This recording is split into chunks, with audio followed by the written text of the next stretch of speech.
Hello YouTube. So today I'm going to be talking a little bit about packing for traveling. And by that I mean traveling for 1 month, 3 months, 1 year, 5 years, and basically living out of one backpack. Staying in hostels or hotels, it doesn't really matter. But mostly it's about budget traveling. Now this isn't going to be a full packing list, it's more about some tips and tricks, some things that I do. Some of the things I'll show are maybe things you find on other people's packing lists. Some of them maybe are new, maybe I have a different idea about something, maybe not. Some of the things here are also new for me. I've traveled quite a lot, but I've also learned a lot. There are some things I always sort of wish I had. I've discarded a lot. The main thing with this kind of traveling is to keep it simple, keep it inexpensive. Don't take too much. Take things that are useful, that have more than one use. Try not to take things you think you maybe might need one day. I think some of the things I have are even now becoming a little superfluous, but overall I think it's pretty good. So let's start. This is my backpack. It's the Osprey Kestrel 38, which is about the right size. If you go much bigger, you won't be able to take it as a carry-on. I don't want to talk too much about the bag right now. I'll just jump into what I'm carrying. So I'll start with these hip pockets. I have one here, one there. And what I do with these is I keep change in them. Usually what I'll do is in one of the pockets, I'll keep change for whatever country I'm in. And if I happen to move to another country that has a different currency, I'll just throw all those together in the other pocket. In this side, I also keep lanyards. Lanyards are one of the, I think, most useful things you can carry. They're very, they're free and they have many uses. One thing you can do with them in some hostels or hotels, you'll get a key or a set of keys. And in order to not lock myself out, I'll clip them to a lanyard, and then I'll either put it in my pocket, and you can tie the lanyard to your belt loop, or I'll wear it around my neck. It's a little goofy, but it keeps you from losing your keys. It's also a good idea in certain places you might need to take your key when you go to the bathroom or to take a shower, so then I'll put it on a lanyard and wear it. I'll also sometimes wear it at night when I'm sleeping, which works well for me. Perhaps not everyone would want to do that because it's potentially dangerous, but I've never had a problem with that. I also keep a padlock, a big old master lock, for security if you're in a place where there are lockers but no locks available. I don't use it too often, but I think it's worth having. Something that's new for me is a flashlight. I used to have a cheap flashlight, then I lost it, but this is one item that I always find myself wanting. I did a lot of research and finally got this. This is the Fenix E05. It's a AAA flashlight. Whoops. Not terribly expensive, still a little on the, I think, pricey side. It's about $20. I looked for a light that was small, not too expensive, and I wanted a low mode. This is an 8 lumen low mode because I wanted it for navigating dark rooms, looking for things in the dark without waking everybody up.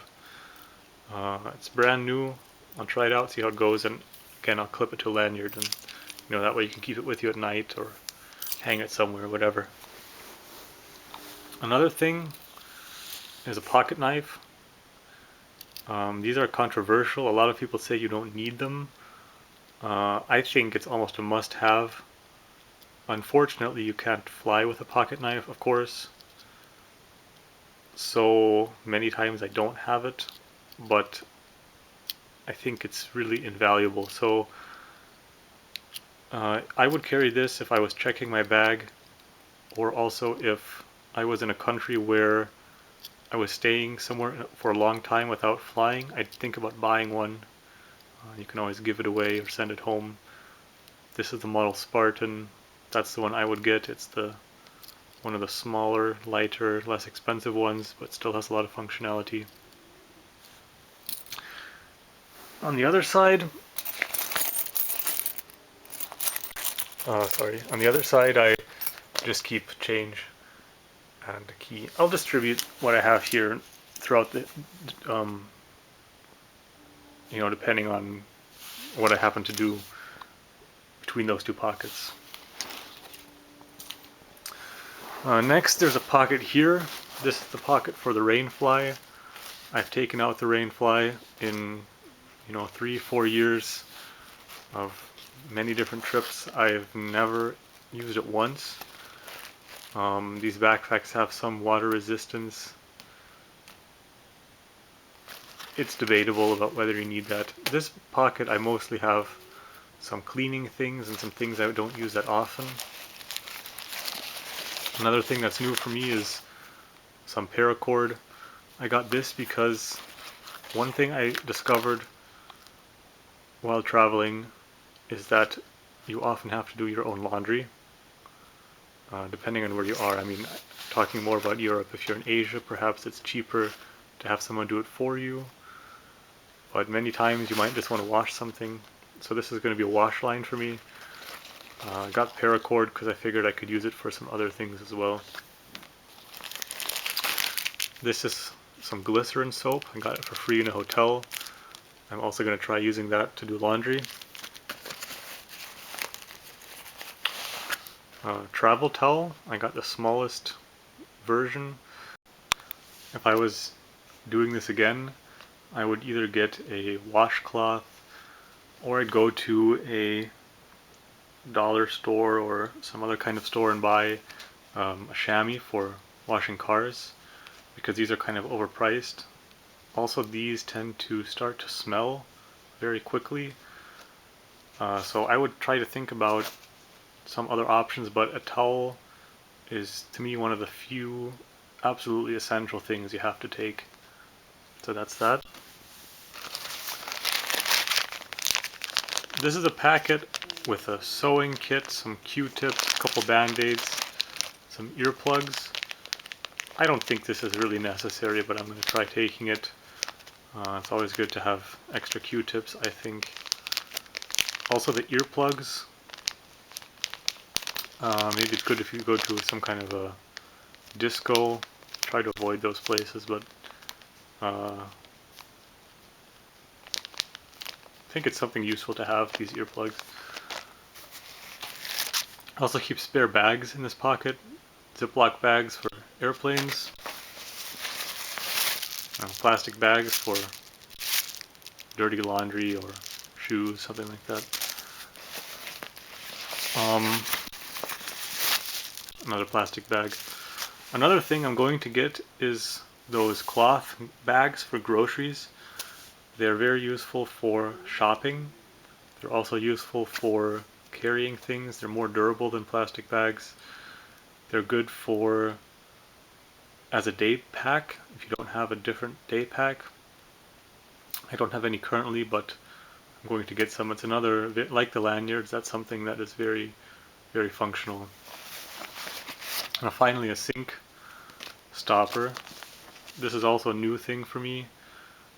It's also something that a lot of people say you don't need, but it's something I've often wished I had. And I finally got this. It was 97 cents at Walmart, so not really a big deal. I have a pocket here. I keep a book in here. I would take a paperback of some sort, something you like, but something that's you don't mind getting rid of. because that's very good for a book swap or to trade with somebody. Pocket here, I have 2 bandanas. Another thing that's new for me. As soon as I bought them, I kind of regretted it, but I'll try it. My thinking with this was I could use it also to carry things. Could use it as padding to stop stuff from rattling around. Could also use it as a spare towel or a bandage. Keep some pencils in here. Pens, I mean. This is a mint tin, and I've got some SIM cards in there for cell phones. Also got a cell phone. I have a smartphone as well, so not entirely sure yet what I'll do with that, but I like carrying some sort of cell phone. Got some medicine, ibuprofen, and some cutlery. I've got these sporks, but you can also use regular plastic silverware from cafeteria or something like that. Doesn't really matter. I like these, but you can see I broke one. They're not super durable, and this knife thing is useless. It's good to have some other sort of knife for eating on the go. And last pocket, the top pocket, all I've got in here are some electronics. I've got or I should say 2 converters, a cell phone charger, and a USB cable. Other things. Money. You'll probably take a wallet, but it's good to keep some money stored somewhere else. So here I've got a little plastic thing with some cards in here. You can keep a separate credit card or maybe a separate ATM card if you have one somewhere else, so it's not with your wallet. And you'll probably want to put money in at least 1 or 2 other places in your backpack somewhere in case you do lose your wallet, or if it's stolen you still have some cash.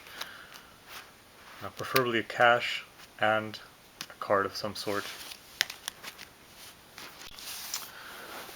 A day pack. You can use a cloth bag.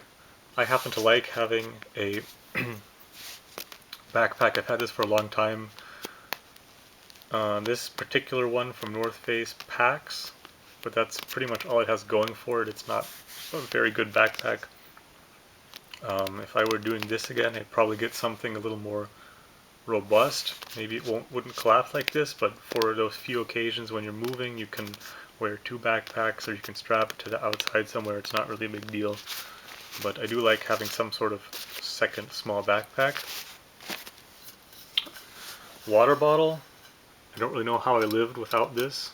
This one's made of metal because it keeps the smell away, and you can refill this anywhere where you have clean water and use that during the day. And the last thing is shoes that I want to talk about. I would always take 2 pairs of shoes, and one of them I would make sandals. Sandals you can wear almost anywhere, unless it's winter, or maybe some sort of restaurant, but I wear sandals all the time. These are a little overkill. I'd actually recommend getting regular sandals. You can even hike with them. Then for the second pair, I got a pair of boots here. These could be sneakers, they could be hiking shoes, could be some sort of formal shoe, I guess. But the main reason you want 2 is because your feet will start to hurt if you just have 1 pair. If you walk 8 hours a day or 12 hours a day, it doesn't matter if they're the most comfortable shoes in the world, but your feet will start to hurt. So yeah, if you go with sandals, you can always put the sandals inside your bag and then wear your other shoes, especially if there's something a little bit heavier like this.